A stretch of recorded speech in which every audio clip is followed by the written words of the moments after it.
Some days, you walk into the shop and it's just another day of deals and duds. You see 100 items, hear 100 stories, and send most of them packing. But every once in a while something comes through that door that stops you dead in your tracks. For me, that something was a penny. A single, solitary penny. But this wasn't just any piece of copper. This was the kind of coin that legends are made of, the kind that numismatists dream about. It left me, Rick Harrison, completely speechless. In my world, silence means you're either about to lose a lot of money or make a lot of money. But this was different. This was a silence born of pure shock. I wasn't the guy from Pawn Stars, the expert with a quick comeback. I was just a history buff, staring at a tiny metal disc that shouldn't exist. It was a ghost from the past, a 1 in a billion mistake that had survived 80 years to land on my counter. This penny was more than just an object. It was a story, a testament to a world at war, a symbol of a massive industrial effort, and the result of a simple human error that created something priceless. Holding it was like holding a secret, a whisper from 1943, telling a tale of steel, copper, and wartime urgency. It was the day a 1-cent coin made me feel like a rookie all over again. I've been in this business for a long time, learning the ropes from my dad, the old man. He taught me that every item has a story and a price, and it's your job to figure out both. For over 25 years, I've stood behind this counter, thinking I'd seen it all.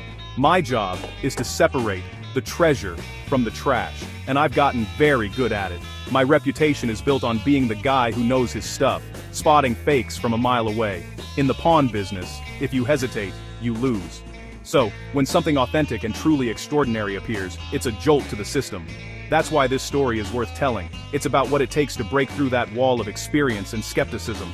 Sometimes, a small unassuming object reignites that spark and reminds you why you got into this business in the first place. This penny was one of those moments for me.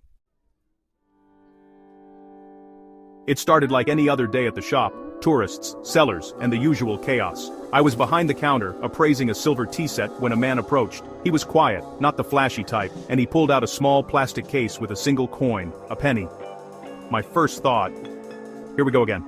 Most coins are just common pocket change.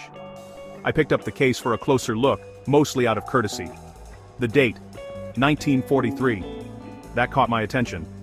1943 pennies are usually steel, not copper. But this one had a rich reddish-brown glow, the color of copper. My brain did a double take. 1943, copper. Those words didn't belong together. Instantly, my demeanor changed. I leaned in, heart pounding. It had to be a fake, or a steel cent plated with copper. But the wear looked genuine. The strike looked right. The details were crisp. I turned it over and over, my mind racing through the possibilities.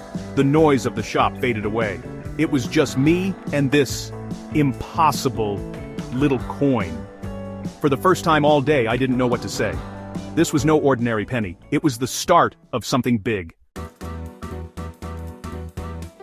To understand my shock, you need a bit of history. In 1943, the US was deep in World War II, and copper was needed for the war effort. The mint switched to zinc-coated steel for pennies that year. No copper pennies were supposed to be made. But in a massive operation, mistakes happened. The theory: a few leftover copper planchets from 1942 were accidentally used in 1943. Maybe a couple dozen copper 1943 pennies were struck at various mints. These coins weren't meant to exist. They were ghosts in the machine. For years, their existence was just a rumor among collectors. But then, a few surfaced, discovered by sharp-eyed enthusiasts. The 1943 copper Lincoln penny became a legendary accidental treasure.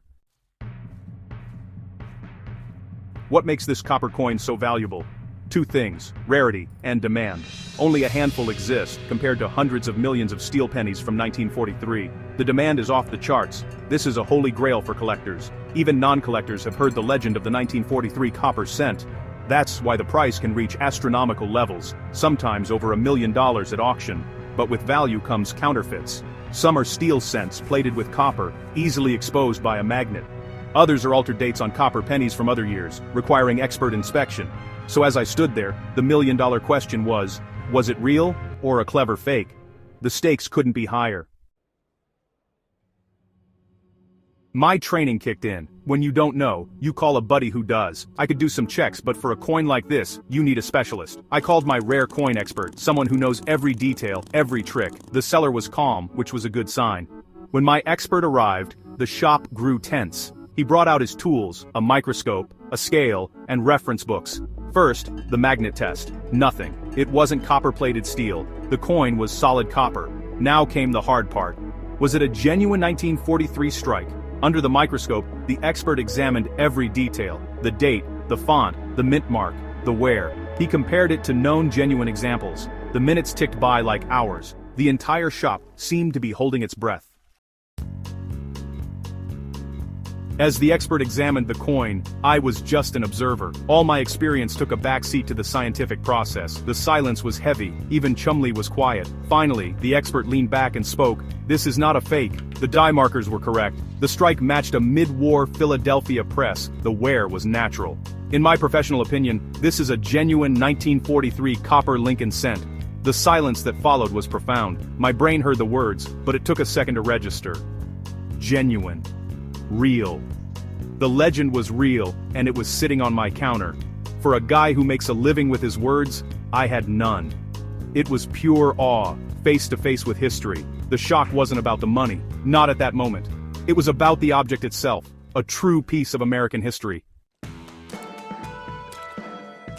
The silence couldn't last forever. This is a business. The expert's confirmation snapped me back to reality. Now, the gears in my brain started turning again. The expert gave his appraisal, a number with a lot of zeros. The seller knew what he had, and now I did too.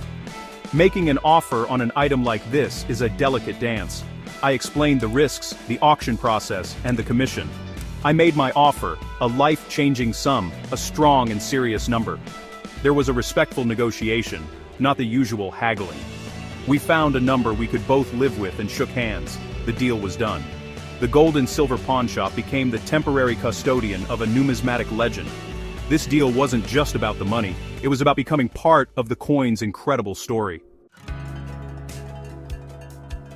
So what does the story of a little copper penny teach us? History isn't just in books or museums, it's all around us, sometimes hiding in plain sight. An extraordinary piece of the past can be in your pocket, your attic, or your family's keepsakes. This penny was overlooked for decades, dismissed as just 1 cent, until someone finally saw it for what it was. It's also a story about the unexpected value of mistakes. The 1943 copper penny was never supposed to exist, but that error made it priceless. Sometimes the most interesting things in life are the ones that don't go according to plan. This experience reinforced what I've always believed: knowledge is power, and in my business, knowledge is money. Without knowing the story, I would have dismissed that penny. Always be learning. Always be curious. The more you know, the more you see. The world is full of hidden stories, and knowledge is the key that unlocks them. In the end, the 1943 copper penny was more than just the deal of a lifetime. It was a story I'll be telling forever. So keep your eyes open. You never know what treasure you might